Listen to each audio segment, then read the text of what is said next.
Setelah ditunjuk sebagai salah satu rumah sakit khusus COVID-19 DKI Jakarta, Rumah Sakit Umum Daerah Pasar Minggu tidak lagi menerima pasien non-COVID-19 atau pasien umum.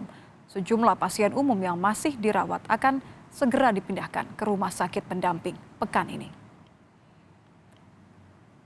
Pihak layanan rumah sakit mengungkapkan saat ini RSUD Pasar Minggu masih merawat pasien umum, dirawat inap dan di ruang ICU. Namun jumlah pasien umum yang dirawat tidak banyak dan akan segera dipindahkan ke rumah sakit pendamping pekan ini, sesuai arahan dari Dinas Kesehatan. Selain memindahkan pasien umum ke rumah sakit pendamping, RSUD Pasar Minggu juga tengah memproses sejumlah pasien umum yang sudah bisa dipulangkan.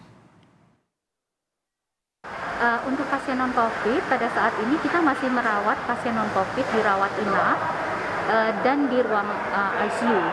Tetapi sesuai dengan arahan dari Dinas Kesehatan, pasien-pasien ini akan segera dialihkan dalam waktu sepekan ini ke rumah sakit pendamping yang sudah ditunjuk. Total ada berapa pasien umum yang nanti akan dipindahkan? Oh, tidak banyak lagi karena setelah ditunjuk itu kami sudah berproses juga untuk pasien-pasien yang memang sudah bisa dipulangkan, tetapi masih kira-kira tersisa hanya 8 pasien. Ketua Satgas Penanganan COVID-19 Doni Monardo mengakui okupansi ICU di Rumah Sakit Penanganan COVID-19 di Jakarta meningkat dan ruang ICU di 20 rumah sakit di Jakarta dinyatakan 100% terisi. Meski demikian, Doni menyatakan adanya kekhawatiran bahwa 17 September nanti rumah sakit di DKI penuh semua tidak berdasar karena Kementerian Kesehatan menambah jumlah ICU di DKI. Saya sejak tanggal 23 Juli yang lalu sudah menyampaikan kepada Gubernur DKI tentang tren peningkatan bed occupancy rate di wilayah Jakarta. Ada 67 rumah sakit rujukan COVID. Nah, sekarang ini yang tadi saya sampaikan ada 20 yang memang penuh 100%. Tetapi masih ada 47 rumah sakit COVID lainnya yang mana ruang ICU-nya masih cukup, masih cukup longgar. Bahkan Bapak Menteri Kesehatan telah menambah kapasitas ICU untuk hampir 40 rumah sakit COVID, terutama milik pemerintah pusat dan BUMN.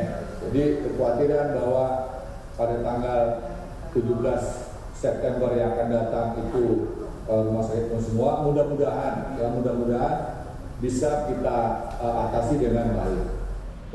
Sementara itu di Kota Bekasi, Jawa Barat, Asosiasi Rumah Sakit Swasta Indonesia Cabang Kota Bekasi menyatakan kapasitas tempat tidur isolasi dengan ventilator di rumah sakit swasta rujukan COVID-19 di Kota Bekasi sudah penuh. Sampai 11 September, sekitar 490 tempat tidur isolasi di 42 rumah sakit rujukan swasta di Kota Bekasi sudah digunakan pasien COVID.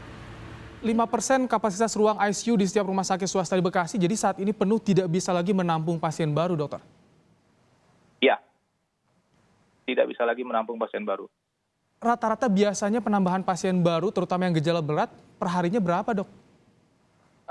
Tidak bisa dipastikan ya. Yang jelas waktu sejak awal PSBB dibuka di Kota Bekasi, itu saat ini kita sudah menambah, sampai saat ini sudah menambah 4 kali lipat dari jumlah isolasi sebelumnya.